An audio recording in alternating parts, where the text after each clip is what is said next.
Welcome to Tamil நீளம்.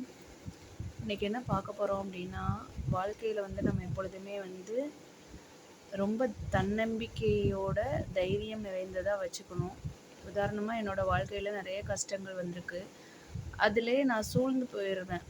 அதாவது அந்த கஷ்டங்கள்னால் ஒருத்தவங்க ஒன்று சொல்லிட்டாங்கன்னா, அந்த விஷயங்களை போட்டு ஒரு 2-3 நாள் என்னோடய மைண்டு ஃபுல்லாக ஆக்குப்பை பண்ணியிருக்கோம். அடுத்த விஷயங்களே ஓடாது. ஒரு செல்ஃப் கேர் பண்ண மாட்டேன், எதுவுமே பண்ண மாட்டேன். அப்போ நம்மளோட விஷயங்கள் தான் அங்கே தட்டுப்பாடாகுது. நீங்கள் என்ன பண்ணணும் அப்படின்னா, உங்களோட நேரத்தையோ இல்லை உங்கள் எண்ணங்களையோ சிதைக்கிற மனுஷங்கக்கிட்ட கொஞ்சம் ஜாக்கிரதையாக இருக்கணும்.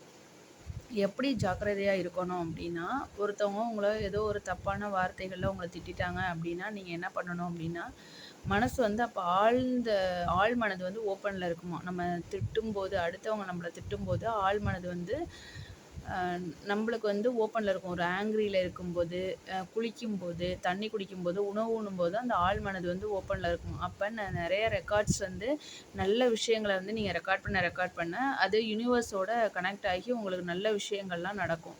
அதனால் நீங்கள் என்ன பண்ணுறீங்க அப்படின்னா, ஒரு எதிராளியோ இல்லை உங்கள் பகைவரோ இல்லை சுற்றி உள்ளவங்களோ இல்லை குடும்ப நபர்களோ உங்களை திட்டும் போதோ இல்லை அவமானப்படுத்தும் போதோ இல்லை ஒதுக்கும் போதோ நீங்கள் என்ன பண்ணுறீங்கன்னா, ரொம்ப நீங்கள் மகிழ்ச்சி உறணும். அப்பாடா என்னை திட்டிட்டீங்களா, சரி ரொம்ப சந்தோஷம், எனக்கு ஒரு 4-5 வாழ்க்கைக்கு தேவையான விஷயங்களை என் ஆழ் மனதுக்கு நான் ரெக்கார்ட் பண்ண வேண்டியிருக்கு அப்படின்னு சொல்லிட்டு நீங்கள் கண்டிப்பாக உங்களுக்கு தேவையான விஷயங்களை ரெக்கார்ட் பண்ண ஆரம்பிங்க. அவங்கள திருத்துறதோ மாற்றுறதோ நம்மளோட வேலை கிடையாது.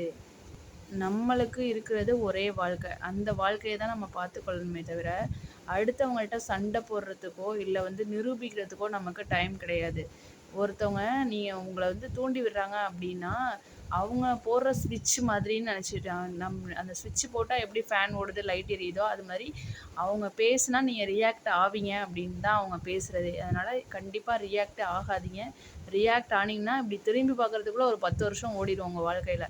அதனால் எதுக்குமே ரியாக்ட் ஆகாதீங்க. எது வேணாலும் யார் வேணாலும் சொல்லட்டும். உங்கள் மனசு சொல்லணும், நீங்கள் எப்படி நீங்கள் சாதிக்க பிறந்திருக்கீங்க அப்படின்னு. நீங்கள் நிறைய பேர் சொல்லலாம், என்ன இந்த வேலையில் இருந்திருக்கீங்க, என்ன இந்த வேலையை செய்கிறீங்க, நீங்கள் படித்த படிப்புக்கும் இதுக்கும் சம்மந்தம் கிடையாதே அப்படின்னு நிறைய பேர் நிறைய விதமான விமர்சனங்கள் உங்கள் மேலே வைக்கலாம்.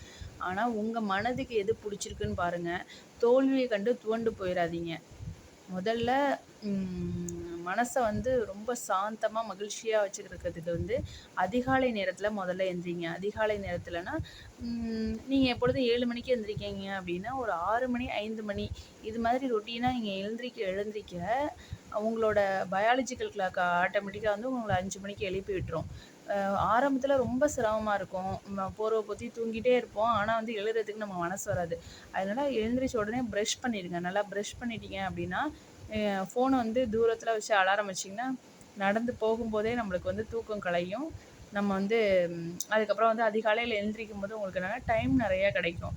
நீங்கள் படிக்கணும் அப்படின்னா படிக்கலாம், வீட்டு வேலைகள் செய்யும்போது செய்யலாம், குழந்தைங்கள நல்லா கவனிச்சிக்கலாம். அதனால் தயவு செஞ்சு காலையில் எழுந்திரிக்கிற பழக்கத்தை முதல்ல வச்சுக்கோங்க. வச்சுருக்கும்போது இந்த பால் காஃபி, டீ இந்த மாதிரி விஷயங்களெல்லாம் தவிர்த்துட்டு திரிகடுகம் காஃபி, சுக்குமல்லி காஃபி, அந்த சங்குப்பூ காஃபி, செம்பருத்தி காஃபி, இந்த மாதிரி க்ரீன் டீ, இந்த மாதிரி இயற்கை சார்ந்த பொருட்களை வச்சு ஒரு டீ தேநீர் தயார் பண்ணுங்கள். அதை குடிங்க. குடிச்சிட்டு உங்களோட ரொட்டீன் வேலையை ஸ்டார்ட் பண்ணுங்கள்.